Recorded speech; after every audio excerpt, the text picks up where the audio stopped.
It is time now for Food for Mood with Dr. Judy Wurtman. Judy, of course, joins us every Thursday morning.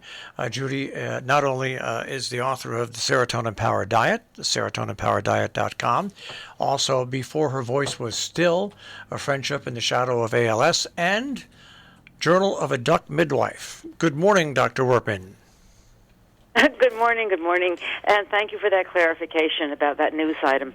Interesting. Yeah, but really, this.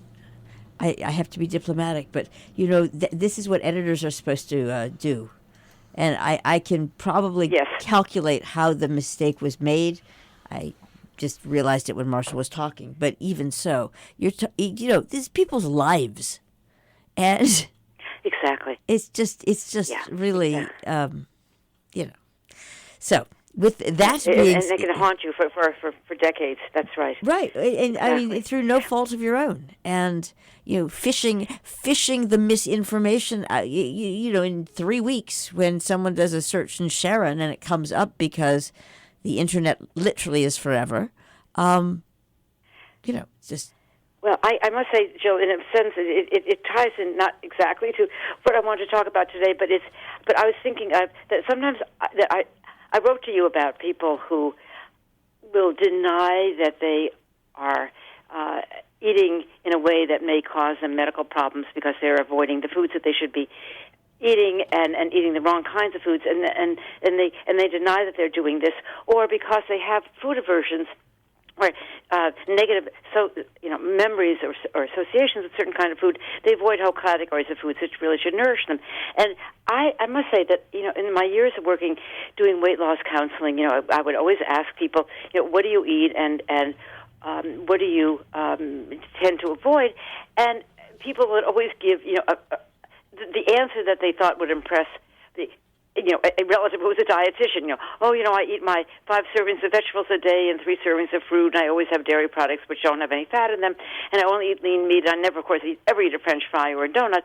And I think, of course they're not eating that way. Otherwise, they wouldn't be sitting in front of me needing to lose weight and maybe, looking as if they didn't nourish themselves very well. But it occurred to me that they sometimes people weren't lying, to put a blunt term on it. They weren't lying to me. I think now in retrospect, and that's why I sort of mea culpa, in retrospect, they probably were denying to themselves that they were not eating well. That they just simply did not want to admit that for the last 2 weeks they never ate a vegetable, or that they put cream in their coffee and lots of sugar rather than perhaps low-fat milk and a non-calorie sweetener, or that they've been drinking soda with sugar, or that they've been eating large portions of dessert every day. It could be that they really did not want to see what was in front of them. The same way, and this is a psychiatric term, the same way that if you are confronted with a really dreadful personal, catastrophic situation, it could be someone in your family sick, it could even be a death, that your body uses this defense mechanism called denial to not really confront the problem, because at some point early on you can't deal with it, and so you say, well, no, it didn't really happen, or it's not really going to be that bad, or I don't really have a terminal disease, or this is going to be all worked out. Your body, your brain, refuses to accept the reality of what happened until you are able to deal with it somehow from a psychiatric standpoint, psychological standpoint. And I'm thinking to myself that maybe people really don't recognize the fact that they're not eating well, because to some extent they just feel helpless or even hopeless about doing so. I mean, you hear about people who say, well, I'm addicted to chocolate. Yeah, sometimes it's a joke, but sometimes it's really something that people can't help. They see chocolate and they eat it to excess.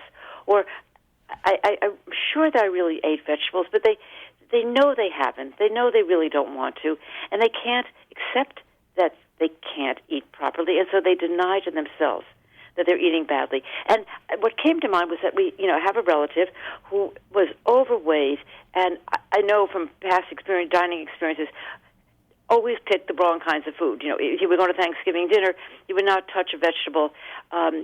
He would put too much butter on his rolls, or he would, have 2 helpings of dessert, or, maybe he even might consume too much alcohol. And then one day, he became sick. He was diabetic, and he had issues with his heart, etc. And his doctor said, "Okay, now it's time for a change. You've got to eat more. You've got to eat properly." And he started to do so. He lost a lot of weight. His health improved.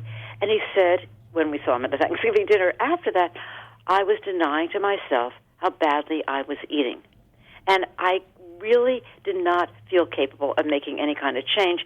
When I got the wake-up call from my doctor, then I felt I had to, because it was my life on the line. And the other sort of part of that is the fact that there are many people who, for reasons that may go back to their childhood, avoid eating foods which really are important to nourish them, really important to give them the nutrients they need. And I think about a frequent guest at our home for meals, who never ate a vegetable. It didn't really matter what I ate, what I made. It could be any vegetable in the vegetable kingdom. This guy would never even taste it. And I would sort of tempt him and say, "Oh, why don't you try this? I tried a new recipe." No. And I really wonder whether he ever ate any vegetables and how he was getting the vitamins and the fiber and the other nutrients that are in vegetables. And I have a friend who looks like she's anorectic, but she's not anorectic. She's extremely thin, because when she was a child, her grandmother forced her to clean everything on her plate. And if she didn't, she would have it for breakfast the next day. And she swore that when she became an adult, no one was ever going to tell her what to eat. She ended up eating very little, just as a way of showing her now dead grandmother, "See, I'm leaving food on my plate." And she would eat tiny portions. And again, it was this food aversion or food avoidance that really, she had developed osteoporosis. She had no muscle mass, and never ate enough calcium. The point is, she had avoidant behavior because of psychological history, not because she didn't particularly like a particular kind of food. And that also had an impact on her eating, an impact on her health. And so when people go to a new dietitian, nutritionist, weight loss meeting, when Weight Watchers and what have you, these issues are never raised. I mean, I never thought of them myself. Yet they really should be. Why are you eating this way? Well, I'm not eating this way. Oh, yes, you are. Well, okay, let's examine this. Let's examine why you are pretending that you're eating well when you really are not. Why are you avoiding these foods that you should be eating and you're not? And look at the effect this is having on your weight, on your health, on your longevity, etc. These issues should be discussed, and this may, by bringing them up, have an impact on getting people to eat better.